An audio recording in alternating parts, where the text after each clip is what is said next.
Are we live? Are we live? Are we live? Thank you, everybody, for tuning in to us here on Speaking of the Devils. I'm your host, Ryan Novozinsky, joining you from the Prudential Center Media Room. The Prudential Center, the site of the Devils' 5-3 loss to the Philadelphia Flyers. Tonight, this is their second loss to the Flyers this year, 0 for 2 against them this year. They dropped to 16-8-1, and they dropped to 4-4-0 with Jack Hughes out of the lineup. But I can't talk about any of this until I know that we are live, and it looks like we are going. Thank you, everybody, once again for tuning in to us here on Speaking of the Devils. And I would be remiss if I didn't thank our friends at New Spine for sponsoring Speaking of the Devils. With 7 locations, they are New Jersey's leading institute for minimally invasive spine surgery. Live your best life pain-free. Visit New Spine. That's New Spine, nu-spine.com today to find a location near you. Once again, I repeat, newspine.com, nu-spine.com. You can find it in the description below to find a location near you. Let's talk about this game. Okay, kind of a crazy one. Devils got down to a 4-1 deficit at one point. Goal by goal. I mean, look, I guess we'll go by goal in a second, but let's start with some big picture takeaways here. I got to start with Markstrom here. I asked Sheldon Keefe in the presser tonight, about Markstrom, and I know this is kind of a highly contested thing on Devils Twitter and everything like that. Was it Markstrom's fault? Was it the defense's fault? I think the answer kind of, lies somewhere in the middle. But here's the craziest stat that I learned today, and this is per our guy, Daniel Amoya, who told me today this was Markstrom's 11th start in the season. He's had exactly four of those starts he had a save percentage above 850. Tonight was 871. His goal save above expected, I believe, tonight was minus 0.63. Not great, so I think you can give a lot of the blame pie goes to the defense, sure. But Markstrom, deserves a fair bit of it as well. He was dreadful in the two Flyers goals in the second period. And it just looks like the Devils are nervous and they're almost waiting for him to give up that game-changing goal, that momentum-halting goal. So they're playing kind of skittish at times. That's the vibe that I get from this team right now. They had their defensive struggles, no doubt, and they usually do in these games. Odd man rushes, bad reads. That was kind of that told the story tonight. Bad play in the neutral zone. But again, it's the same point we make every time. Goalies who are paid elite contracts need to start making elite saves. Markstrom did that a couple times. You got to give him credit. There was that one, I think it was on Cates in the third period, that kind of kept the deficit to 1. But it feels like constantly this season, the Devils are having to outscore Markstrom, and that's a huge problem. That's a huge problem. You can't always have to outscore your goaltender who is making, by the way, that contract hasn't even kicked in yet, but is going to be making $6 million per year for the next 2 years. Just ridiculous. Other big picture takeaways, I would say, is the Luke and Nemitz pair, specifically Nemitz. I mean, Luke had a rough game too. Like, don't get me wrong. Like, his shot needs to start going through. And let's face it, like these turnovers are a huge issue. They're a big issue. Nemitz was glaringly bad as well. Goal aside, I mean, take away the goal. Bad effort and bad read on that first goal. I think he had another bad effort play on that fourth goal. I believe it was the fourth goal. The goal, great, came in a clutch moment, and that's fine. But these errors don't go unnoticed. So, and again, you have to mention, I mean, that was the momentum. The ice tilted towards Philadelphia on that first goal. I mean, they were already rolling, I would say, in that game. They outshot the Devils a good bit in that first. But Owen Tippett able to drive to the net. Great move by Tippett there, but just a bad read, and Nemitz was out of position in that neutral zone while covering Tippett. Tippett was able to position himself well inside, allowed him to score, and Nemitz got beat on the rebound, and that was the story. It's not good right there from your young defenseman, who's been awesome of late, and we got to give him credit there. But this is his first down game, it seemed like in a while, but it was really down, and that's kind of the concern there with Nemitz is that I talked about this at the beginning of the year. A lot of Jekyll and Hyde type play from Nemitz. One game has an awesome, great clutch showing, awesome. And then the next game, he'll have something like this. Now, granted, lately it's been more of the awesome games. I'll give him that. I'll totally give him that. But tonight was glaringly bad, and it has to be highlighted. I asked Sheldon Keefe after the game as well about, the pairing with him and Luke and how it looked like it struggled tonight. He basically, pointed out, and they were on the ice for I think 4 of the goals tonight. I'm going to check the plus minus now. Yeah, both of them were. Nemitz was a -4, I guess, or yeah, Nemitz -4, Luke -3 tonight. So that wasn't good. But I asked Keefe about it after the game, and he basically said, this is kind of the risk you're willing to take when you got two guys that are more known for their offensive game playing out there. I think that, Nemitz's defensive game has improved a lot this season for sure, but not a great night for him. Not a great night for both of these guys. That's where we can leave it right now. Goal by goal again, and just mentioned the Tippett goal. The Nemitz goal had a sick one-timer on a clutch moment. He's had a few of those over the past couple of weeks, no doubt. And a good feed from Bratt, too. Bratt, I should note, has the 8th most points in Devils history right now, which is a crazy stat. I know that the Devils haven't been exactly an offensive force throughout their history, but it's just kind of nuts that he's doing that. And he's, I think, like 2 points away from 7th all time. So he's just going to continue rising up that board. The Michkov goal. 2-on-1 right out of the penalty box. Michkov drove right to the net and buried it. I think the Devils should have challenged there for goalie interference. It's basically kind of a coin flip call. And I noticed that Keefe was clearly looking at it with Sergei Brylin on the bench. So they were looking at it, but Keefe said he didn't come all that close to challenging it. Honestly, I forget what he said reasoning-wise because there were just a whole bunch of other takeaways from that press conference. But including the fact that Brett Pesce is still, Keefe categorized him as still being weeks away.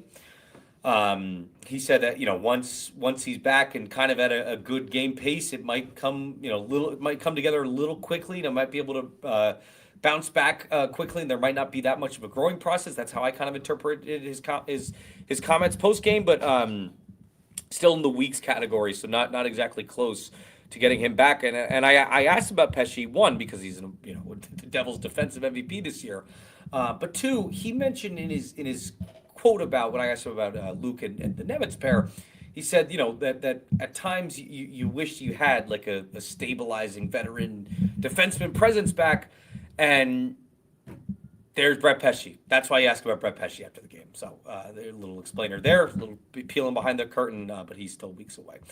Next was the Konechny goal. Markstrom barely saw that wrister coming. Bad vision.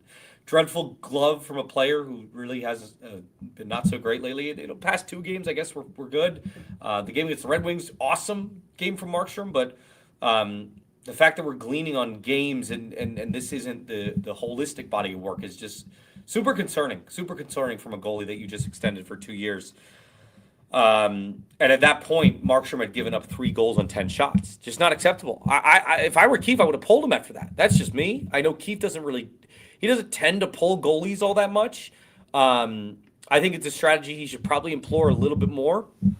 I also kind of get that because you have Jake Allen, who's also 35. He's also an older goalie and a guy that doesn't necessarily play back-to-backs. I saw a comment on Twitter today that said in the past 5 years, he's only had, this guy said 1. I would have to double check, but he's only played on a back-to-back once in the past 5 years. I find it a little hard to believe, but maybe that's, just goes to show how crazy that stat is. So I'll have to look that up and I'll get confirmation on that from you guys, Next came the Zegras goal. Seconds earlier, Bratt dinged it on a breakaway off the post. But Flyers rushed down the ice. Tippett fed it to Zegras, who trickled it past a sprawling Markstrom on a 2-on-1. I had to double check to see if exactly that was on Markstrom, but again, You're a goalie that's paid to be a Vezina level goalie. You've shown Vezina level play in the past. It's time to show that, Markstrom. It's time to show that. Timo Meier gets a goal, his 4th goal in 5 games, his 7th point in 5 games. He's on fire. Good to note there. Oh, that Dawson Mercer goal was pretty darn crazy. Holy mitts. Went backhand, went forehand, and then he just plopped it in. That was awesome. He didn't just have the puck on a string. He had you on a string. That was pretty cool. Pretty cool goal there from Dawson Mercer. And then from there, who scored after Mercer? Yeah.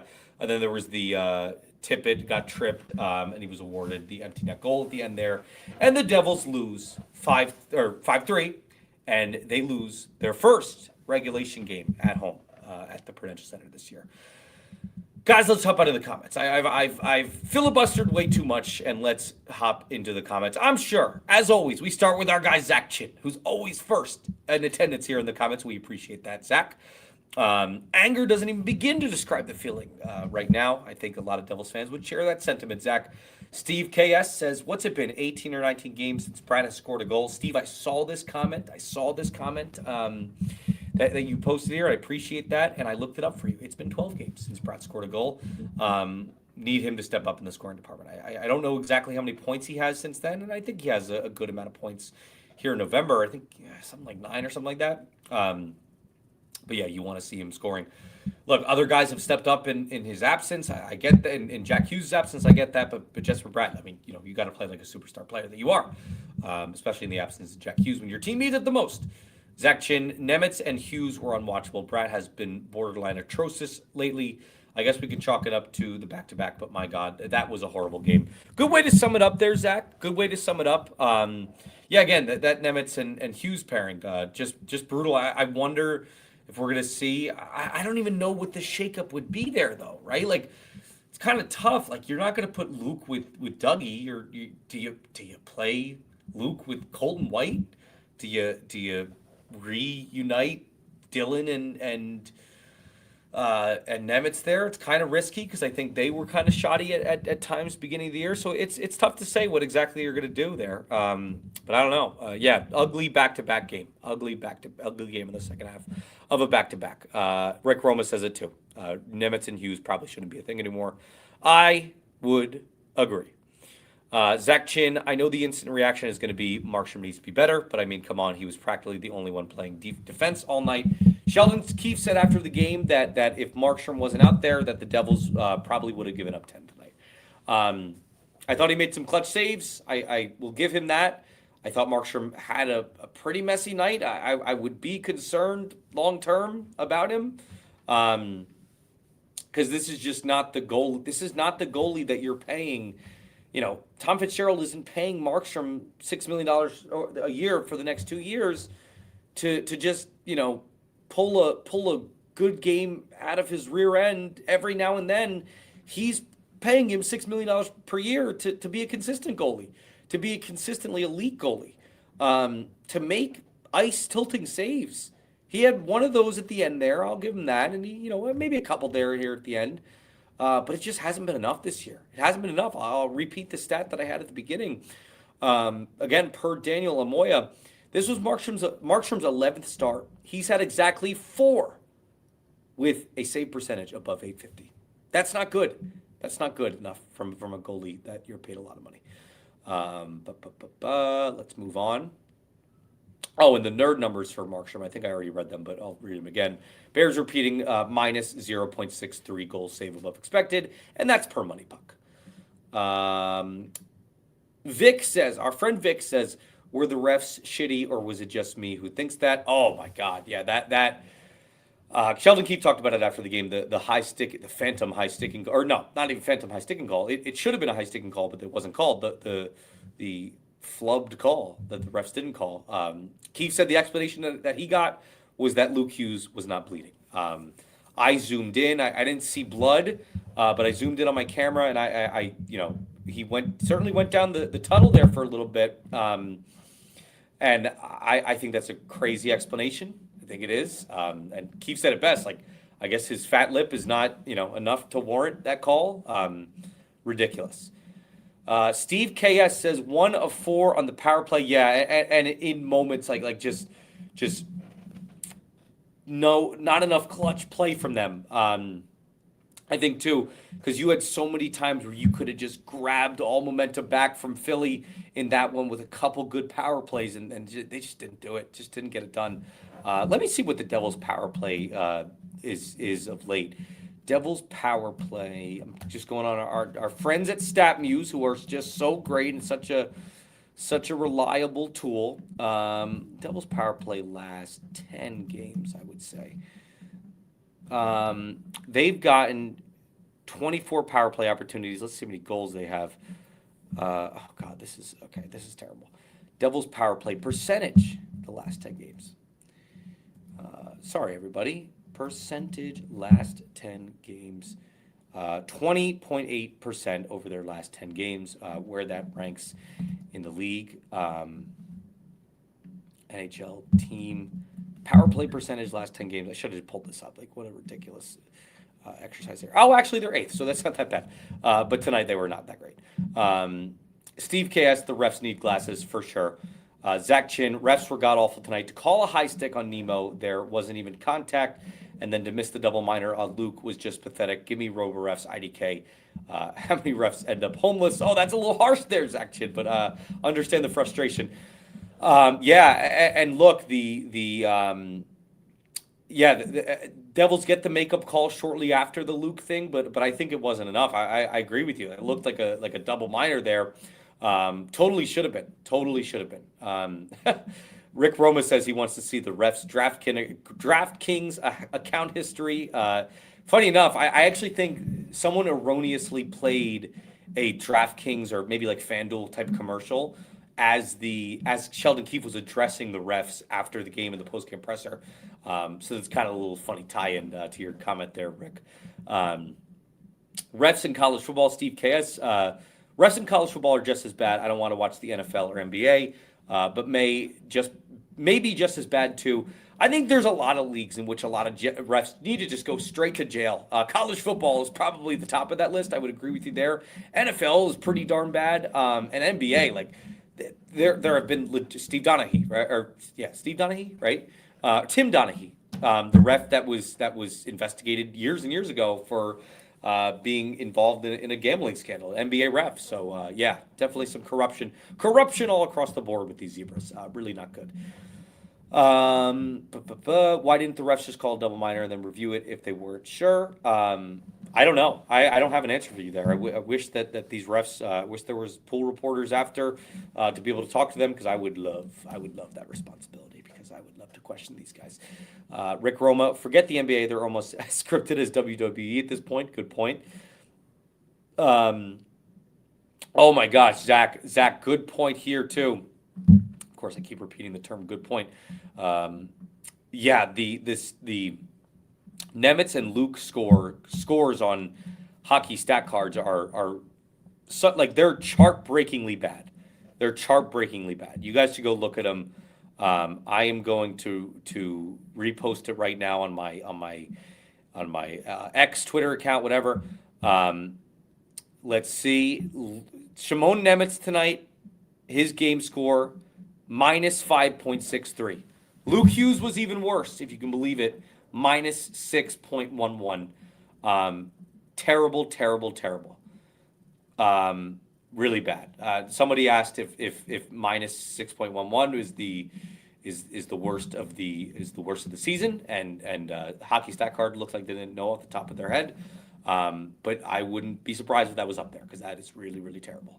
A lot of giveaways, terrible breakdowns, terrible reads that all lead to goals. Again, Nemitz Nemitz had a -4 tonight. Luke had a -3. Not good, guys. Not good. Rick Roma, Luke needs Pesci. Agreed. That's why I asked about Pesci after the game. Nemitz needs Siegenthaler. Yeah. No, I think that would be a good little fit. Again, right now, I don't know how you shake it up. And, the tragic part about this, Keith mentioned this, that pair had such a good start. And I thought there was a lot of promise there. I thought that was something that could, maybe last. Like, I didn't think it was necessarily something that could stay consistent, maybe. but I thought it was something that would last more than just a handful of games here. It definitely has not. Keith mentions the Philly game is or not the Philly game, whatever the last game that pair had like a really good game. It might have been the last Philly game, the one at Philly, where it's like, all right, that's positive sign. That's that's the reason you put that together because there's such a burst of offense. And then tonight's the night where you see the ugly side of that. So some of these other games you've seen the good side of it, and some of the other games you see why it's such a risk to put those two guys together. Zach Chin, I get that we're all high on Nemo because of his offense, but maybe we need to pump the brakes a bit on this untouchable status and trade talks. Yeah, I go back and forth with it myself. He's definitely not untouchable. I wouldn't say that at all. Especially after last game, when he gets the overtime winner, I certainly rode into the momentum of, I don't know if you can trade this Shimon Nemitz guy. But games like this kind of remind you about, how inconsistent he can be at times, how inconsistent he truly can be at times. Moving on, Zach Chin, Markstrom was 0.63 goals against average, or I think you mean goals saved above expected there, Zach. That combined with the Hughes Nemitz pairing, this came in on him. Sorry. I don't put it squarely on him, but I do put a decent chunk of it on. Rick Roma, if we're trading Nemitz, it better be for a center. We need a 3C that can jump up to 2C. When our injury-prone star gets hurt, we can wait for Quinn. Yeah, especially with all these other teams kind of on the prowl. It seems like those reports have come out in the past couple of days. You see the Red Wings on the prowl. You see I think even Frank Saravelli mentioned Philly on the prowl for Quinn, maybe. I do know there was a Canuck scout there tonight. I can confirm that. So that's interesting. But yeah, look, the you need a center that can do a little bit of both, right? You need a center that can, that this center depth can withstand a Jack Hughes injury because let's face it, they're just going to happen. They're just going to happen. It's a tough sport. I'm not calling Jack injury prone necessarily. But he hasn't proven that he can stay completely healthy. He hasn't proven that he's been able to play all 82 games, so it's not good. Zach Chin, which arena has the best food, and what is your favorite menu item from said arena? I'll go UBS Arena. They have the best press box food by far. Like it's like a gourmet meal.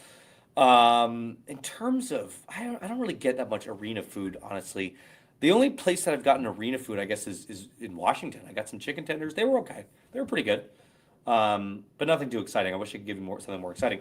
The best stadium food I've ever had is at an Arizona Diamondbacks game. They have what's called a churro dog. It's like an eclair, and that's like the hot dog roll. The churro is obviously the hot dog. There's two scoops of it's not even, it's like frozen yogurt, and there's like caramel and hot fudge on it. It'll put you in a diabetic coma, but it's the greatest thing ever. Let's see. Also, Markey had a much better game against the Flyers than Allen did last week. The Markstrom hate is just as delicious as the Markstrom purism. I critique him when he deserves it, not today. I'll tell you what, I think there's goals that need to be put on him today. I don't think it was all on him, but again, I think I'll say it again off the top. You paid him to be that elite goaltender. It's time for him to start making elite saves. It's time for him to snap out of this funk because, as I mentioned, there's only been 4 games this year where he's been above 850. That's not good. That's not good. I understand the defense is breaking down. I understand completely the defense is not only breaking down, but it's looking downright pathetic at some points. The odd man rushes were crazy today. They've been crazy. The Devils are struggle to clear the zone. They struggle to clear the front of the net.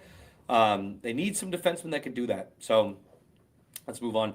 Zach Chin says, final point. I doubt that, sir. You're the comment king. I doubt that, my friend. Totally joking. When are we going to have a conversation about Bratton and his inability to generate offense without Jack? Dude can't finish 1v1 and then abandon its play like it's beer league. That breakaway tonight was unfortunate. Dings it off the post. Excuse me. But, I would not, I'll be the first to tell you that I think that he needs to be somebody that needs to step up a little bit more offensively in the absence of Jack. It's not great. It's not great. I mean, their chemistry was so amazing early on this year. But you have to prove that again, the Devils are paying you a lot of money, Brad. Like you're another guy that has to prove that when Jack Hughes goes away, you have to stay the superstar that they paid you the big bucks to be. Loud and clear. Noah, my man Noah says, hello, sir. Too many defensive breakdowns, passing lanes up the slot. Were there too many times and it screwed them? Markstrom starts the game, have to be better. He settles down later on.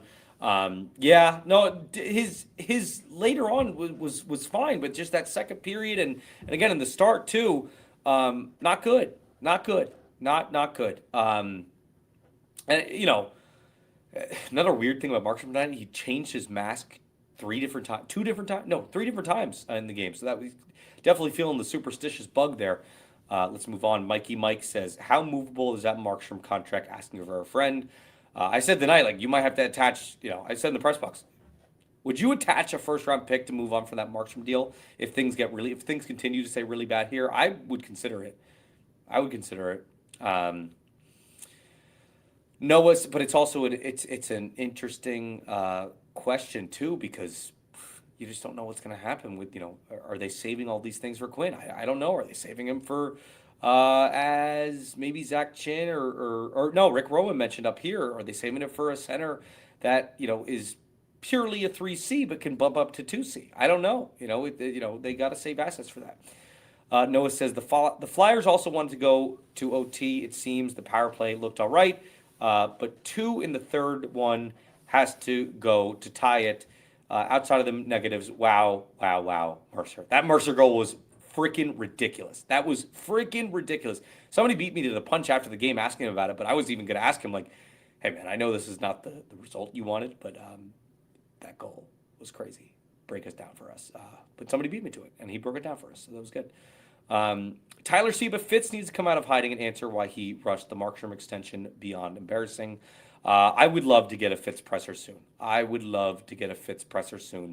there's a lot to talk about. I think that, you mentioned it, you nailed it right there, Tyler. I think right now, the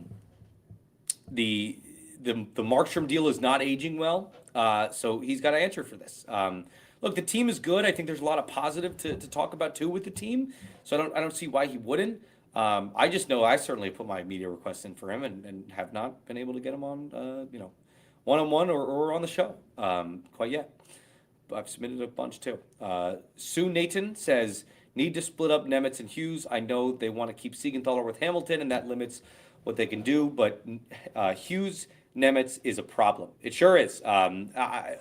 Regardless of keeping Siegenthaler and Hamilton together, at some point there has to be a shakeup. Like I don't care. Like they're not, Hamilton and Siegenthaler aren't adding enough value to where it's a you have to keep them together kind of thing. No, I don't think that at all. So shake it up how you can. I don't know the answer to that. I don't know the answer to what the shakeup is there. So it'll be interesting to see. Tyler Seba also needs to be asked if Fitz is the guy we trust to make the Quinn trade an extension. Look, the team is good, right? Look, the team still has a good record without Jack Hughes. That's good. Granted, a good bit of that is coaching for sure. But I'm not putting Fitzgerald in the hot seat by any means right now. I do think there are a lot of things that he needs to answer for early on this season. There's a crap ton of questions that he could answer right now. Kelly Adele, Kelly says, are we live? Yes, Kelly, we've been live for almost 30 minutes now. Thank you. Critter says, this is Markstrom's worst season ever as a starter by save percentage. I asked you earlier in this week if it was time to panic on him, which you said no. Is your answer still the same, or is Markey out of chances? The panic button is on, Critter. The panic button is very on. I was probably referencing, just the couple bright spots and clinging on to hope for that, and maybe referencing that it was just too early to judge. It's not too early to judge anymore. More than half of his games have been, sub 850 save percentage this year.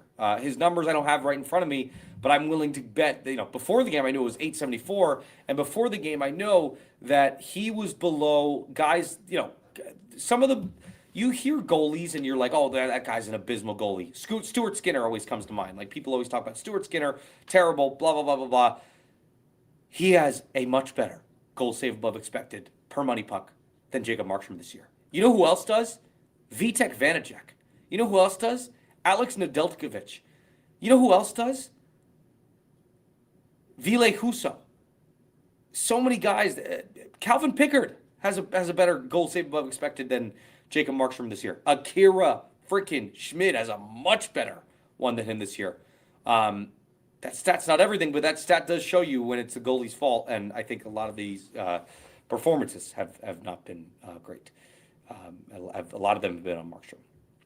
Critter says, also, is a Quinn trade worth it to get him on this current contract and to prevent another team, specifically a rival, from getting him for 2 years, or should we wait for UFA? Depends on the price. You don't want to mortgage the future for that, I don't think. And I'm very much a push the chips in, but also some of these future pieces, we talk about the future, they've been key depth pieces this year, and guys that you really just can't really give up on, lest you risk the team collapsing. But gun to my head, yeah, push the chips in because this team is, I think the Devils are good enough when Jack is healthy, when Brett Pesce is healthy, that Quinn Hughes would just put them over the mega top there. I really do. I think he's that good of a player. He's a generational player. He's amazing. Adding him to the mix would be that great, and keeping him at a decent price for those years too. If you especially can get him retained, oh man, that would be ridiculous. You could do so much with that. You could build a freaking awesome team. We'll see what happens. Critter says he was 30th by X games above expected. For goalies who have started at least 10 games, it is bad. Yes, exactly. And Tyler Steven just reads off Markstrom's stats: 360 goals against average and 874 save percentage. Really bad. And then we round out with Devil's Ring Report. The terrible Jimmy Nichols says, "What's a megatop?" Jimmy, enough. Grow up, man. Grow up, you 40-year-old man. Guys, that'll do it for the stream today. Thank you so much for tuning in. Thank you once again to our friends at Newspine. I always forget which side I was pointing at. Thank you so much to our friends at Newspine. Guys, we'll talk to you after Monday's game. Until then, have a great day, everybody.